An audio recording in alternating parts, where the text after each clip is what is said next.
आप देख रहे हैं फ्रंटलाइन झारखंड न्यूज। झारखंड का जेएसएससी कार्यालय, जी हाँ, झारखंड का जेएसएससी कार्यालय, जहां से झारखंड के स्टाफ का चयन किया जाता है, नियुक्ति निकाली जाती है और परिणाम घोषित किया जाता है। लेकिन यह दुर्भाग्य की बात है कि झारखंड के जेएसएससी विभाग के सेक्रेटरी के पास मीडिया से मिलने का भी फुर्सत नहीं है। फ्रंटलाइन झारखंड न्यूज की टीम जब पंचायत सचिव जो बीते 22 दिनों से धरने पर बैठे हैं, उनकी बात लेकर जेएसएससी सेक्रेटरी से मिलने पहुंची और जेएसएससी सेक्रेटरी का इस पर पक्ष जानने का जब मीडिया ने अपनी ओर से प्रस्ताव रखा, तो गेट पर खड़े दरबार ने मीडिया के प्रतिनिधियों के साथ दुर्व्यवहार किया। साथ ही उन्होंने कहा कि सेक्रेटरी साहब के पास फुर्सत नहीं है। आदेश अभी तो मीटिंग में चल रहा है। मीटिंग आप लीजिए तो आदेश कैसे लेंगे? मीटिंग खत्म होगा तब ना। मीटिंग खत्म होगा तब आदेश। हाँ, आप सेक्रेटरी से मत लीजिए, उनका पीए से आदेश लीजिए। नहीं, मीटिंग चल रहा है, मीटिंग चल रहा है। अच्छा, बोल के रखे हैं मीटिंग में किसी को अंदर नहीं आने देना है। मीटिंग में अंदर कैसे? वो लोग इधर रहिए ना, इधर। पर्सनल मीटिंग है तो आपको अंदर कैसे आ? पर्सनल मीटिंग क्या होता है? हाँ, पर्सनल मीटिंग क्या होता है? अफसर लोग की मीटिंग है। पर्सनल होता है, घरेलू मीटिंग चल रहा है क्या? नहीं घर परिवार के साथ बैठे हैं? नहीं नहीं नहीं, चाय से ज़्यादा कितनी गर्म है? हम गर्म कह रहे हैं, हम नौकरी कर आइए रहे तो हैं सीधा मुँह से बात कीजिए ना, बढ़िया से। ना। तो हम तो कह रहे हैं कि हम नौकरी कर रहे हैं। मेरा यही आपको ड्यूटी है। आपको आदेश मिला है ना? मेरा ड्यूटी है। आपको आदेश मिला है ना सेक्रेटरी साहब? मिलाने के लिए। मिलाने की जी। ड्यूटी है ना? हाँ, तो मिला क्यों नहीं रहे? जो ड्यूटी है तो फिर ड्यूटी क्यों नहीं कर अभी रहे हैं? मीटिंग चल रहा है। कैसा मीटिंग चल रहा है? कौन सा मीटिंग चल रहा आप है? नहीं बता सकते हैं। हम सीएम के साथ मीटिंग है?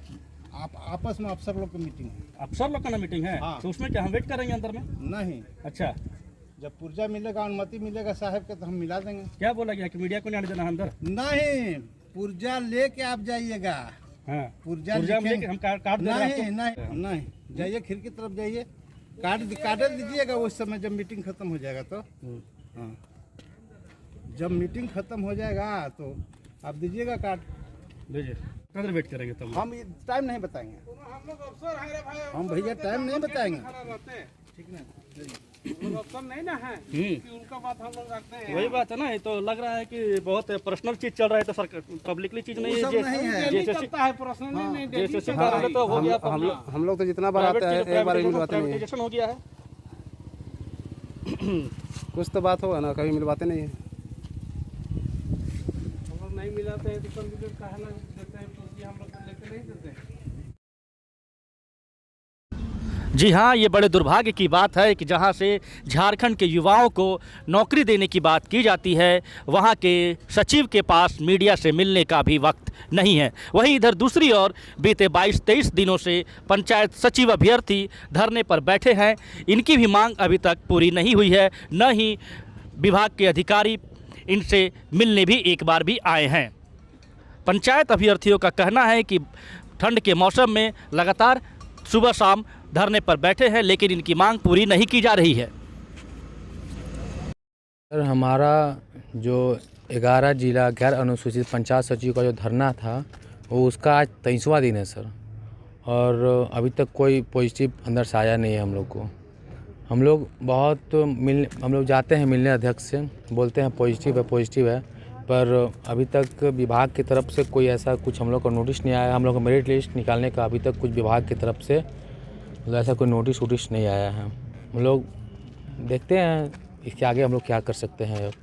नहीं सर, हम लोग यहाँ धरना, हम लोग यही सोच के बैठे हुए हैं ये धरना पे कि हम लोग को यहाँ से मेरिट लिस्ट लेके ही जाना है, चाहे किसी भी परिस्थिति में क्यों ना हो सर। हम लोग को कितना दिन भी अनिश्चितकालीन धरना है, और ये अनिश्चितकालीन धरना तब तक चलेगा जब हमारा मेरिट लिस्ट हमारे हाथ में होगा। उसके बाद ही हम लोग यहाँ को धरना को समाप्त करेंगे सर। विभाग अध्यक्ष से सेक्रेटरी से किस मैटर पे कुछ बात हुई है? हाँ, बात हुआ था, पहले भी कई बार मुलाकात हो चुका है, टेबल पे भी बहुत बार बात हुआ है। उनका कहना है कि मेरिट लिस्ट निकाल रहे हैं, कुछ थोड़ा त्रुटि है या कुछ कैंडिडेट थोड़ा घट रहे हैं, ऐसा कुछ उनका कहना है। उसका बोल रहे हैं कि थोड़ा दिन में कुछ और देखा जा सकता है, पंचायत सचिव से रिलेटेड साइट पे कुछ देखा जा सकता है। आप लोग लगे रहिए साइट पे, उनका यही कहना है। धरने पर बैठे पंचायत सचिव अभ्यर्थी ने बताया कि बार बार आश्वासन तो मिल रहा है, लेकिन अभी तक कोई ठोस पहल नहीं की गई है। इन अभ्यर्थियों का कहना है सरकार सत्ता में आने से पहले नियोजन की बात कर रही थी, लेकिन सत्ता मिलने के बाद सरकार नियुक्ति देने के बजाय नियुक्ति छीनने का काम कर रही है। देखिए, अगर सरकार बोल रही है कि 2021 नियुक्तियों का वर्ष होगा, तो जो अभी तक नियुक्ति जो हो नहीं पाई है, जो अभी पेंडिंग में जो पड़ी हुई है वैकेंसी, जैसे कि हमारा पंचायत सचिव का जो कि अंतिम परिणाम की मांग है, कम से कम उसको अभी जो है कि जारी करें अंतिम परिणाम। और क्या है, जो पिछला जो अभी पेंडिंग पड़ा हुआ है, कम से कम उसको तो आप क्लियर कीजिए। ठीक है, आप नियुक्तियों का वर्ष मान रहे हैं, तो उसको आप नियोजन नीति जो भी है आप उसको बनाइए और उसके हिसाब से आप अपना जो भी वैकेंसी है उसको पब्लिश कीजिए।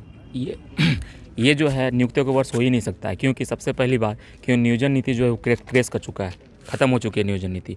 नियोजन नीति पहले ये बनाएंगे। अभी जेपीएससी का आप देख सकते हैं कि जेपीएससी की अभी बहाली आई हुई है, उसमें भी बहुत सारे लिटिगेशंस, उसमें भी कोर्ट में ऐसा प्रतीत हो रहा है कि कोर्ट में जो है कुछ केस मुकदमा दायर किया जा सकता है। कुछ अभ्यर्थियों द्वारा ऐसा सूचना मिला हुआ है। कहने का ये मतलब है कि जब भी कोई नीति निकलती है, जब भी कोई वैकेंसी निकाली जाती है, तो उसमें कुछ न कुछ चुनौतियाँ होती है, कुछ न कुछ समस्याएं होती है, जिनको लेकर जो स्टूडेंट विद्यार्थी काफ़ी परेशान होते हैं। ये 2021 नियुक्तियों का वर्ष, इसमें एक चीज़ है कि इस साल जो है नियुक्तियाँ लेने का वर्ष ये कहा जा सकता है। लगभग 10,000 नियुक्तियों को लिया जा चुका है सरकार के द्वारा वापस, जो नियुक्तियाँ होनी चाहिए थी और जो हुई थी। और अगर कुछ हो सकता है तो हम जो बचे हुए पंचायत सचिव के कुछ अभ्यर्थी हैं, जिसमें 1-2 हज़ार लोग ही हैं, तो उनका नियुक्ति हो सकता है। तो अगर सरकार चाहती है, सरकार की मंशा अगर ये क्लियर है कि नियुक्तियों के वर्ष ये होने वाला है, तो उनको ये नियुक्तियाँ क्लियर करनी चाहिए। हमें जल्द से जल्द जो है नियुक्ति पत्र जारी कर देना चाहिए सरकार को। 23वां दिन है और मान के चलिए बहुत मतलब यहाँ 24 घंटा रहना कितना तकलीफ़ मतलब होता है यहाँ पे, आप समझ सकते हैं इस चीज़ को। और सरकार को ये चीज़ दिख नहीं रही है कि अभ्यर्थी लोग जो है यहाँ पे बैठा हुआ है यहाँ दिन रात, और उन लोग का जो मांग है उसको पूरा किया जाए, जो कि वो कर नहीं रहे हैं। तो हम सरकार और आयोग, ये दोनों से मेरा अनुरोध है कि हमारा जो रिजल्ट है अंतिम परिणाम पंचायत सचिव गैर अनुसूचित जिला का, उसको शीघ्र से शीघ्र प्रकाशित करें। और हम लोगों को यहाँ से जो आज ठंड में यहाँ जो 22-23 दिन से यहाँ पे जो पड़े हुए हैं, हम लोग अपना घर वापस चले जाएं।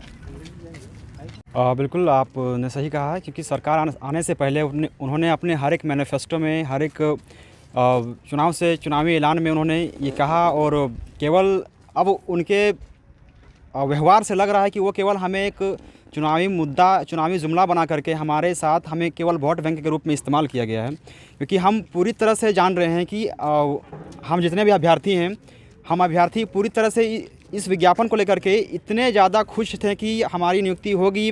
सरकार को हम लोग तख्त दिए, ताज दिए, सरकार को हम लोगों ने एक नया जीवन दिया, लेकिन वो सरकार आज हमारे साथ छलकपट कर रही है। और जिस कारण से आज सिर्फ हम जो अभ्यर्थी यहाँ पे आए हुए हैं, क्योंकि अभी तक से हम लोग शांत इसलिए हैं क्योंकि हमारी इस नियोजन नीति को वापस लेने से हम प्रभावित नहीं हो रहे हैं।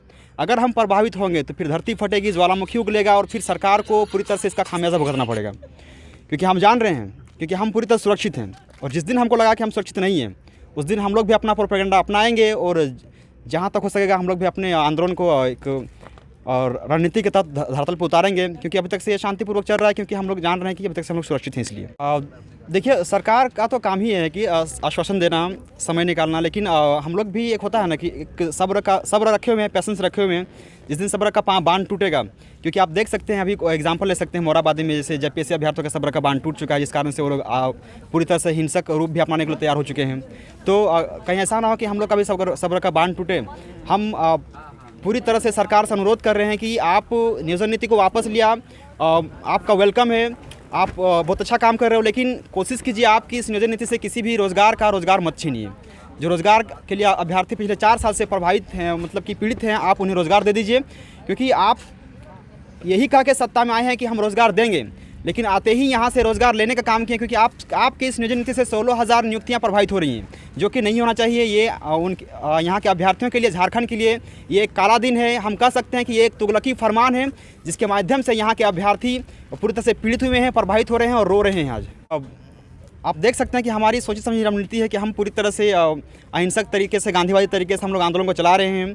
अगर सरकार हमारे नीति हमारे मतलब नियोजन नीति से हम प्रभावित हुए हैं तो ज़रूर हम कोई ना कोई बड़ा कदम उठाने के लिए मजबूर हो जाएंगे। मैं गुलाम हुसैन, पंचायत सचिव अभ्यर्थी बोकारो से। इसी तरह के खबरों से अपडेट रहने के लिए बने रहें फ्रंटलाइन झारखंड न्यूज़ के साथ। अगर अब तक आपने हमारे चैनल को सब्सक्राइब नहीं किया है तो सबसे पहले हमारे चैनल को सब्सक्राइब करें, लाइक करें और कमेंट करें।